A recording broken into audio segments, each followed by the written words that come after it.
So I guess everyone, the whole goal for everybody is kill the biggest deer they can possibly kill. And I would say we're no different than everyone else in that regard. However, this year was different in that it wasn't one particular deer. It was more of a battle with a farm. And what I mean by that is we've been hunting a particular farm now for, probably 5 years, maybe even 6. And in the time that we've hunted this farm, we've seen a lot of good deer. We've had some encounters, or I have had several encounters with some good deer, but we could never seal the deal. Good morning. Welcome to our office and another deer stand, another morning.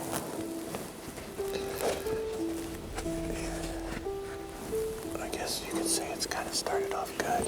I don't know. We had 3 deer walk right underneath us. All of a sudden, buck after buck after buck. I mean, there were at least 5. The biggest one got to right here. Deer I know, I call him Pincher.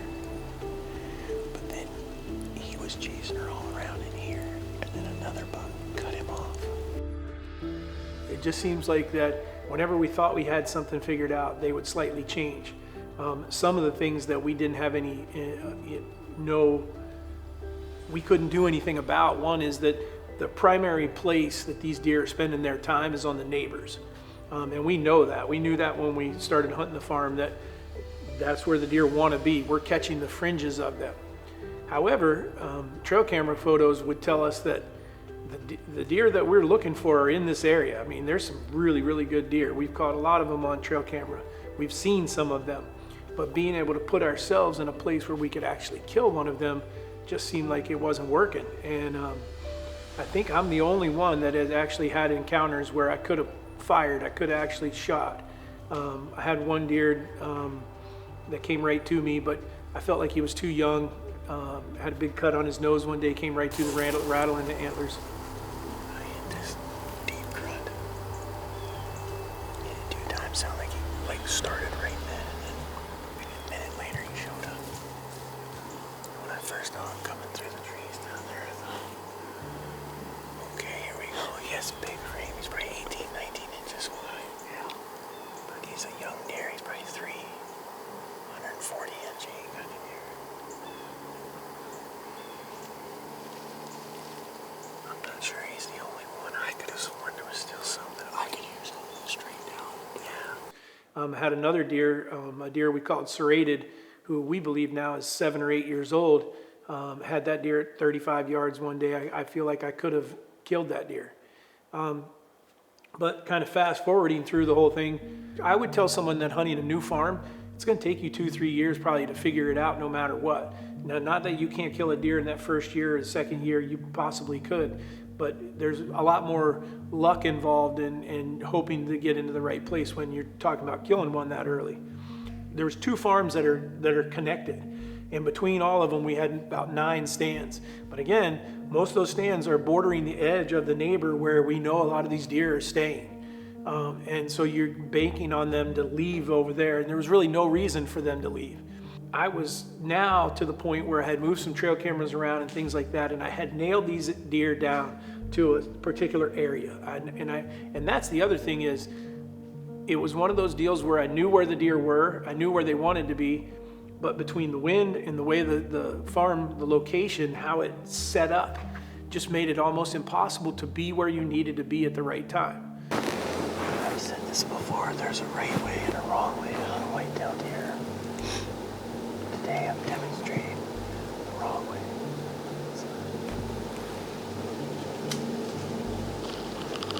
Yes, hunting a bedding area late in the rut is not a good idea if the deer are already in the bedding area when you get there early in the morning.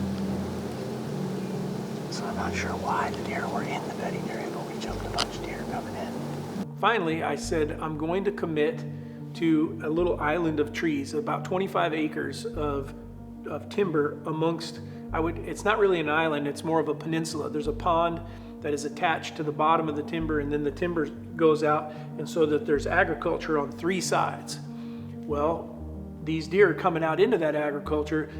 Typically, the only way to get in there is to cut across the agriculture to get in there, so it makes morning hunting extremely difficult. Well, I finally decided one day I was going to move a stand from, I'd been hunting the south side of this farm and had seen the deer, but just couldn't get close. I couldn't put my finger on them. I couldn't actually get a shot. And so I said, I want to move to the north end. And by moving to the north end, that meant that I would be dealing with a northwest wind. And I was like, okay, that's what I'm going to bank on. And at the same time, some of my other stands down there, I really didn't have a stand that was beneficial with a northwest wind. So this was perfect. It said everything lended itself to doing this. So I go pull a stand and I move it over to the north end. When I move it to the north end, I've got a scrape there that I want to hunt. And I had a stand there at one point before I recognized that this scrape was there. The other thing was I had not started freshening that scrape using our scents until this past year. Once I started doing that, that scrape went crazy. And so now I couldn't get back in the same tree that I was in before because I was only going to be like 5 yards from the scrape. And I felt like that I didn't want to be on top of it. So the closest tree that I could get was about 20 yards away. Plenty close enough, right? Problem is the limbs and things like that, in order to cut a shooting lane over to there, I was going to have to basically destroy the scrape. And I didn't want to do that. So I was like, all right, here's what I'm going to do. I'm going to put a stand in this tree. And the scrape is going to be to my left, which means it's northwest of me, about 20 yards. But I need the deer to pass in front of me, hopefully. So I employed what we call a rub tree. I put a rub tree right in the center of the field. I say in the center of the field, directly in front of me, 17 yards away. And I did it strategically for 2 reasons. 1, so that I could shoot it from this tree. Number 2, so that I could throw a ground blind in the corner of this field as well, and be able to shoot to that rub tree from either location, from the stand or from the ground blind. Okay, so there's the ground blind and the rub tree. Come over here, and the scrape right there. And I'm gonna come back and I'm gonna hang a stand in that tree right there. And we're gonna try to kill one of these big bucks down here. It's game on time. And I'll be honest, when I put it in there, I was pretty excited. I was pretty jacked because not only did I now have the scrape there that I knew the deer were coming to that area, but if I could get them to come to the rub tree, they were going to come close enough to get a shot. And northwest wind, we get that quite a bit. I'm like, all right, this should work. So the first thing that I did once both things were in, and I brushed it. A lot of people will argue or talk about ground blinds and, you want to put them in and leave them for weeks. Well, I say if you put it in and you're going to brush it in, you should be able to get in it right then. Or you might as well not bother brushing it in, and then you got to leave it there for a while. Well, I brushed this one in and I felt like I did a good enough job that I could go hunt it right away. Fortunately for me, wasn't bad weather. Unfortunately for me, the very first northwest wind was going to be a day away. I'm like, man, I don't know. Because I was in there for hours doing all this work, putting a rub tree in, putting a ground blind in, putting 2 ladder stands in so that I'd have a stand for me and the cameraman. So I felt like I had left a lot of scent. I had just pounded around in there. But I couldn't get over the feeling I had that this is the right spot and this is the right time of year. So October 23rd is the day I put all of it in. October 25th is first northwest wind. I tell the cameraman, we're going there. We're going to go for broke and see what happens. And so we come in from the northwest side, walk into the stand. We get in without what I felt like we didn't bust any deer. All right, so getting some ranges first thing this morning. New stand, never hunted it before. Only hung it 2 days ago. I'm not a big field edge person. Mostly I hunt timber, set trail cameras on the edges of timber, hoping to see deer, see who's in the area, but then I typically hunt in the timber. Well, this particular farm, I've had a hard time killing really good deer down here. So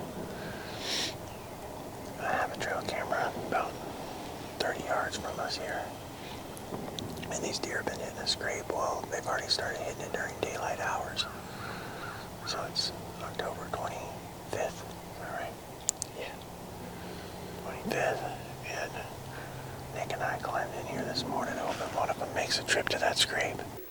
We're sitting there, we've been in there for, I don't know, 30 minutes or so when we see a doe. I think we saw a doe and a fawn go across the top of the ridge out in the field. And then a little while later, we had a little buck come by. But it's been about an hour now, and an hour since sunup or since daylight. I look down and that tree has been annihilated. So I stuck a rug tree out in front of us. I did that 2 days ago. I just looked through my binoculars, and it's absolutely shredded. I mean shredded, all sides.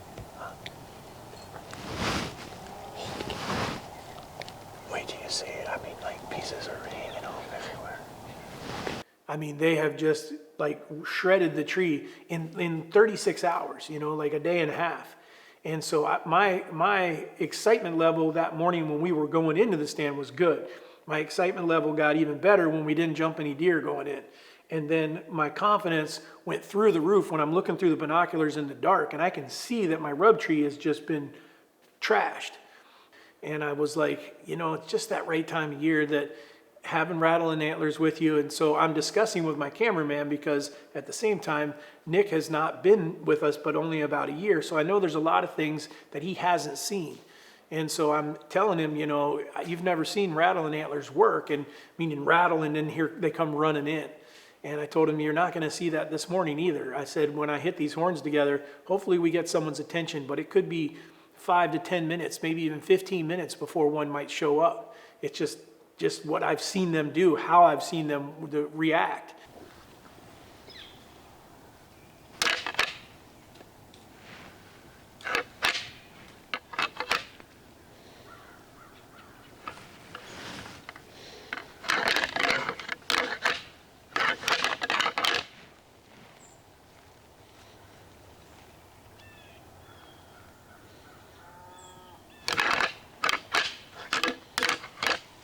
And so I'm describing all that, and I hit the antlers and hang them up, and nothing's happening, you know.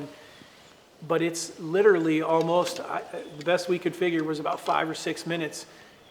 Nick had turned the camera off, and all of a sudden he looks up on the hill, and from where he's at, he's like, big buck.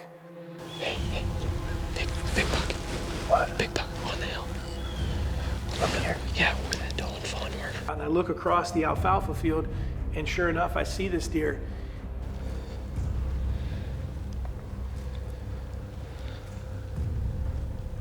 And it turns out to be one of the deer I know, one of the deer that I've been looking for. We called him Brahma, and the reason that I called him Brahma is because he looks like a Brahma bull. He's not got the biggest rack in the world, but I know he's fully mature. I mean, he just looks huge. That's a mature deer for sure. That might be Brahma, I'm not sure, but that's a very mature deer. Coming in, he looked huge that day. The year before, all the trail camera photos I had, he looked like a monster. And he starts walking across the field exactly how I had explained to Nick. He's coming in looking for a fight, but he's not just roaring in. But he's coming with a purpose. I mean, he's coming direct. He's all bristled up like there's another deer, and there's not even a deer for him to see. He's looking for a fight. He's posturing already coming across that field. Looks huge. Walks past the ground blind, comes out right in front of us, and he gets to about 12 yards, something like that, when I decide I got to come to full draw. It's the last tree that I have that he's going to go behind.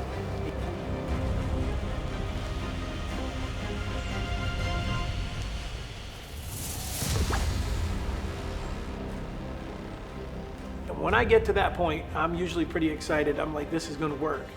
And he comes walking out, and Nick and I are trying to decide, you know, can you shoot? He's thinking I should shoot him now, and I would have, but I had a couple little limbs in the way.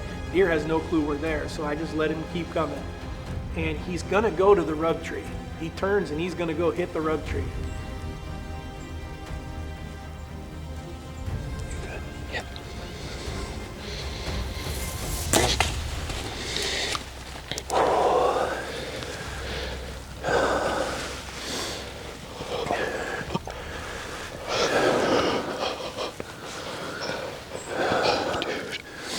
Shaking like a freaking leaf.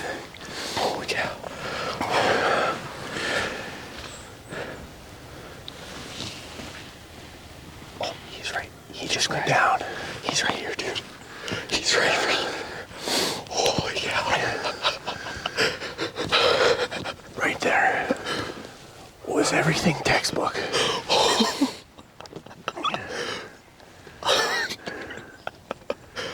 Oh, I'm shaking so bad.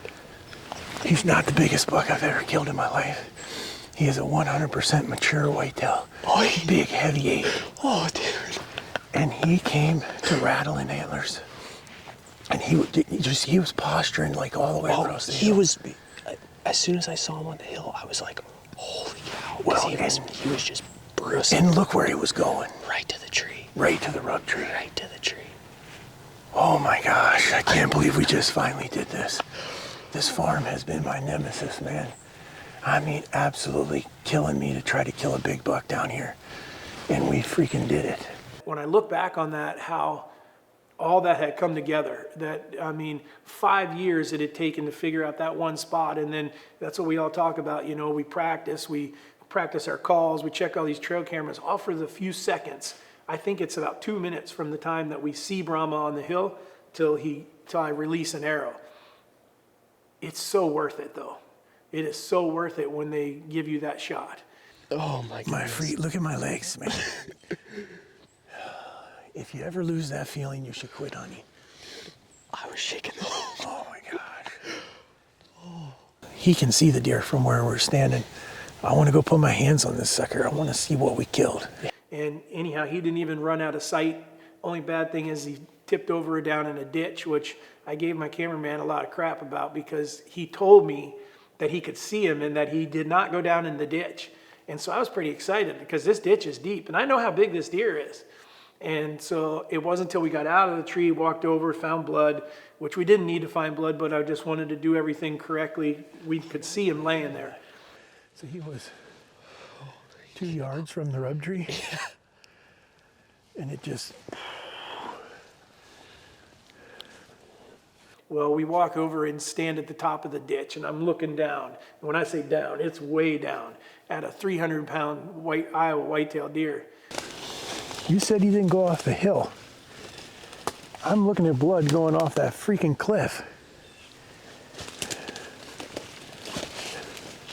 Oh yeah. Nick said that... I thought he was on the hill. Dude. He's a stud. Yeah, but look at where he is. I know.